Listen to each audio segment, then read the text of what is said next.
Mange tak for at se denne korte video om det vigtigste spørgsmål, vi nogensinde kan stille. Og det er, hvor skal jeg tilbringe evigheden? Skal jeg gå til himlen, eller skal jeg i helvede? Du ved, Bibelen siger faktisk, at vi kan vide det i 1. Johannes kapitel 5, vers 13. Lad mig læse det. Det står her, disse ting, Guds ord. Jeg har skrevet til jer, der tror på Guds søns navn. Det står her, at I må vide, at I har evigt liv, og at I kan tro på Guds søns navn. Gud siger, at Bibelen blev givet til os, så vi kan kende svaret på det meget vigtige spørgsmål. Går jeg i himlen, når jeg dør? Grundlæggende er der 4 ting, vi skal forstå. Og må jeg sige, først og fremmest skal vores tro være på det uforanderlige. Ændring af Guds ord. Jeg kan fortælle dig, hvad jeg tror om at gå til himlen, men det betyder ikke noget, medmindre Gud siger det samme. Det er Gud, der er den endelige autoritet. Om alle evige ting. Og Gud siger, hvordan vi kan vide med sikkerhed, at vi går til himlen. Lad mig bare dele med dig, hvad Bibelen siger. Først og fremmest, så skal vi forstå, hvad vores tilstand er for Gud. Og Gud siger i Romerbrevet kapitel 3, vers 10, som det står skrevet, er der ingen retfærdig, slet ikke en. Det ord retfærdig, der er ordet perfekt. Gud siger, at ingen er perfekt. Jeg ved, jeg er ikke perfekt. Og gæt hvad? Du er heller ikke perfekt. Og grunden til, at vi ikke er perfekte, er, at Gud siger i vers 23 af det samme kapitel, og kommer til kort for Guds herlighed. Der er en ting, vi alle har til fælles. Jeg ved ikke, hvem der ser denne video, hvilken nationalitet, hvor du kom fra, din baggrund og alt det der. Men der er en ting, vi alle har til fælles. I Guds øjne, vi er alle syndere, og ingen behøver at overbevise mig om det. Jeg ved, jeg er en synder. Og det er derfor, Gud siger, at ingen af os er retfærdige, ingen er perfekte. Det er det første, vi skal forstå, hvis vi skal gå til himlen. For det første, i Guds øjne, er ingen perfekt. Nu er den dårlige nyhed om ikke at være perfekt, at der er en straf for det. Der er en konsekvens. Gud siger, for syndens løn er døden.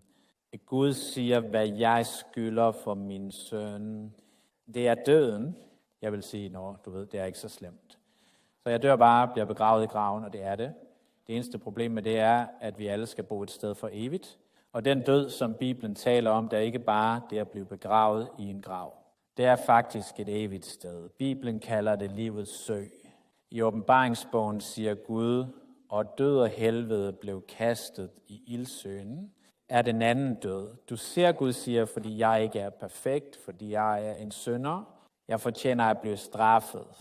Konsekvensen af synd er død. Jeg fortjener at gå til helvede og blive i helvede for evigt. Det er de dårlige nyheder. Så hvis vi skal gå til himlen, skal vi først indse, at der er dårlige nyheder. De dårlige nyheder er før Gud, som er retfærdig, den eneste, der er perfekt. Vi er alle syndere, og fordi vi er syndere, og fortjener vi at dø og gå i helvede. Og gæt hvad? Når vi er vi der for evigt. Der er ingen flugt fra helvede. Men der er gode nyheder.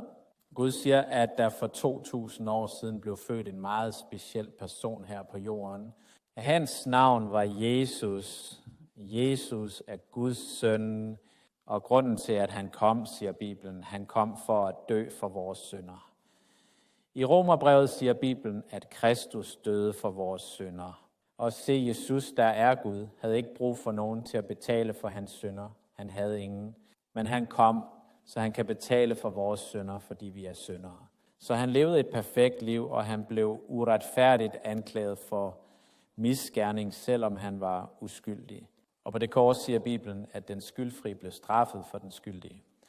Bibelen siger, at han døde for mig.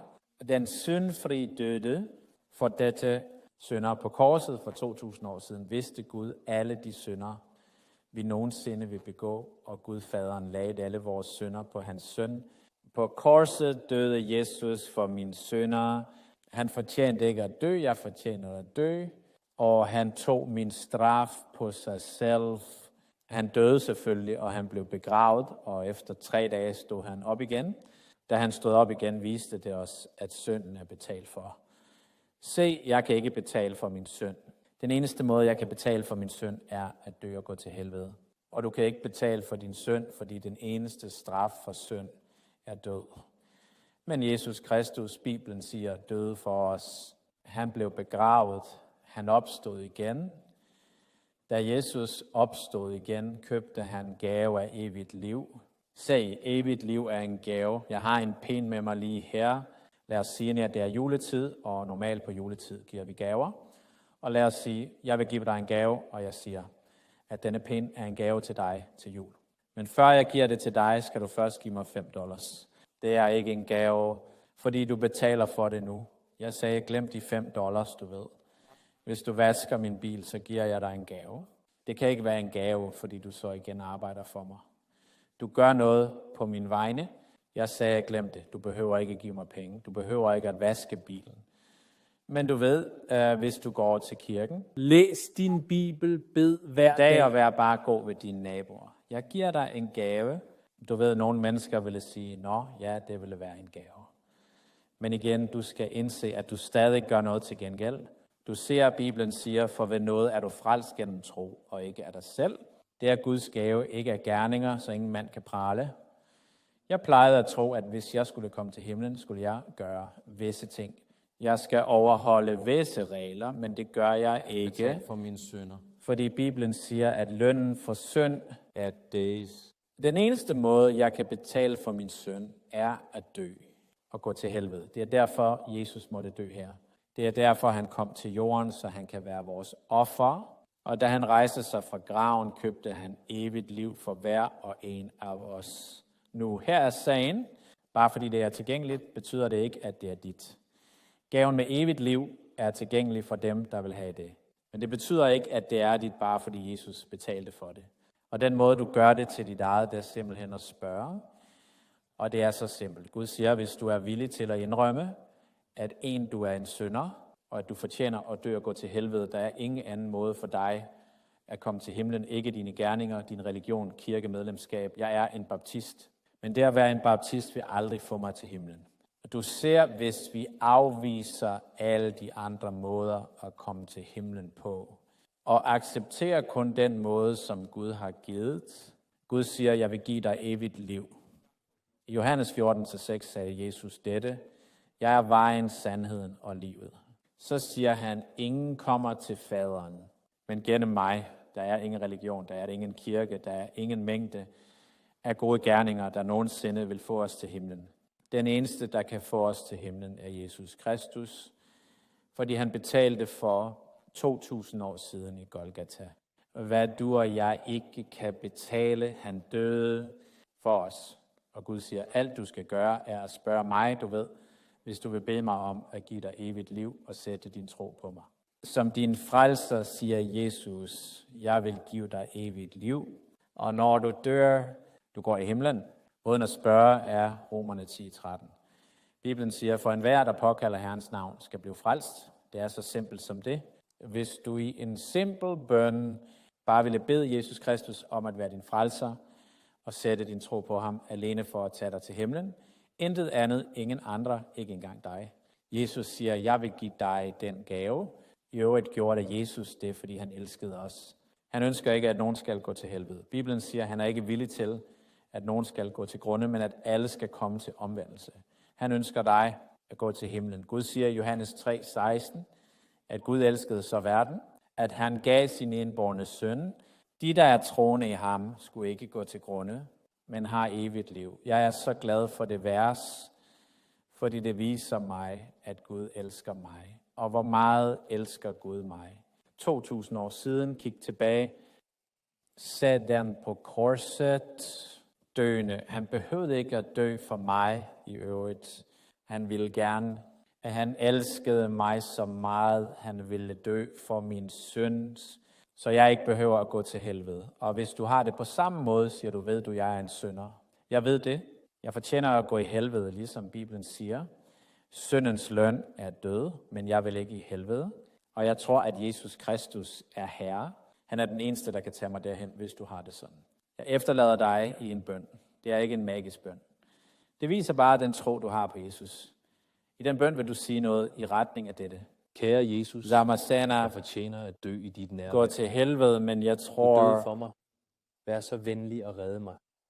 Amen. af evigt liv og tag mig til himlen. Ligesom det i enkel tro. At stole på Kristus, ingen andre end Jesus Kristus.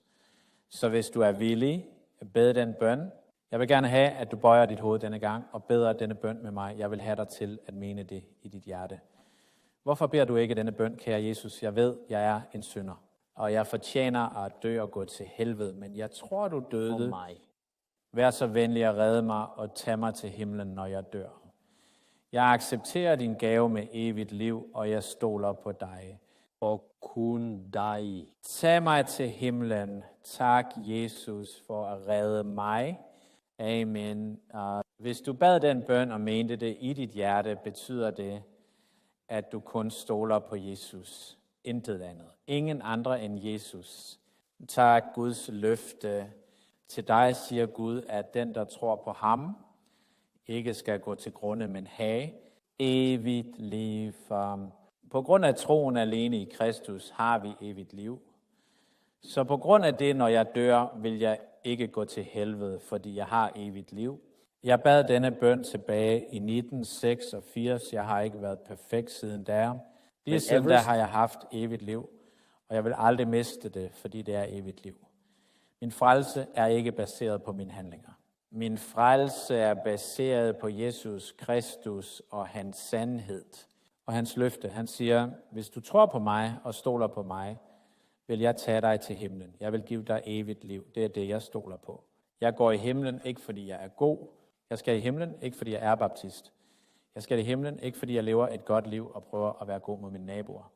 Jeg skal i himlen, fordi jeg indser, at jeg er en synder. Har brug for en frelser, og jeg beder Jesus Kristus om at være min frelser. Pris Herren for den dag.